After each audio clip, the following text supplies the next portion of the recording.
Now let's look at the US Navy. They have a well-known motto. It's called "Don't give up the ship." They seem to have taken this literally. The US Navy's aircraft carrier Harry Truman is in the Red Sea. Yesterday they came under attack from the Houthis in Yemen. Evasive actions were launched. The warship made a hard turn to dodge the incoming threats, and the result, the Houthi missiles were defeated, but the US lost a fighter jet not to the attack but to the Red Sea, in an attempt to keep the ship safe. The crew lost control of a jet, which fell overboard into the sea. This is not a plot from a Top Gun movie. This is a real-life blunder, one that has left the United States military red-faced. Now let me give you more perspective. The USS Harry Truman has been tasked to deal with the Houthis. Fighter jets are launched from the deck.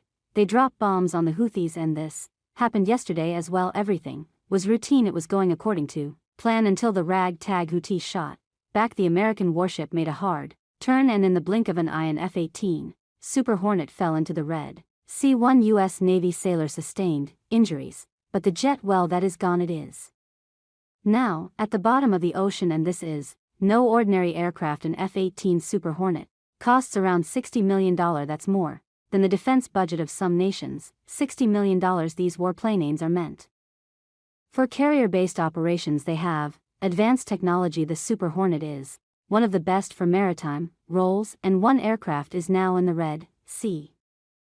The Houthis have dealt $1 million blow for a fraction of the cost. We don't know if the jet was armed with weapons or if the U.S. plans on recovering it. What we do know is this: the U.S. Navy is in damage control mode. They say the jet just rolled off the deck, and that the Houthi attack had no role in this incident. How can a $60 million aircraft just fall overboard somehow? The details don't add up. The Houthis, of course, have claimed victory and taken all the credit. In response to this aggression and its crimes against civilians, the Yemeni armed forces targeted the American aircraft carrier Truman and its accompanying warships, engaging them in a joint operation carried out by the naval forces, the drone air force, and the missile force. The operation involved several cruise missiles, ballistic missiles, and drones over the past hours. But there is more to this Truman show. This is not the first time the aircraft carrier has lost a fighter jet. 4 months ago the warship lost another Super Hornet. That one was blamed on friendly fire. In 2022 another F-18 was blown overboard, the culprit unexpected winds. This is starting to look like a pattern for a navy that takes pride in being a dominant force. These lapses raise uncomfortable questions. How can a $60 million jet just fall off the deck? Is it poor training? Is it faulty protocol, or is it lack of leadership? The U.S. Navy has launched an investigation. The Pentagon says the warship is still mission capable, but 2 lost jets in 6 months paint a different story. The Red Sea is turning out to be a costly gamble for Washington. The cost of the 2 Super Hornets is upwards of $120 million, and the Houthis have extracted even more.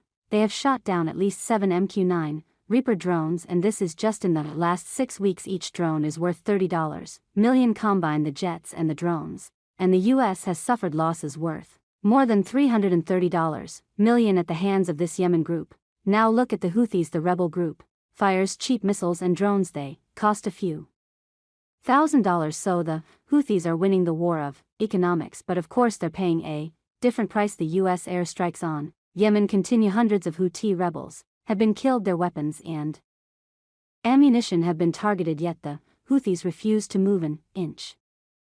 The Yemeni armed forces will continue targeting and pursuing the aircraft carrier and all hostile warships in the Red Sea and the Arabian Sea until the aggression against Yemen stops. The United States is feeling the heat for a self-proclaimed superpower. The campaign against the Houthis has turned into a PR nightmare with every incident. Whether it's a friendly fire or a jet overboard, the U.S. is losing millions of dollars and losing face. Of course, the Houthis are more than happy with the outcomes, even if they were aiming for something bigger. So will Washington double down, or will it rethink its approach?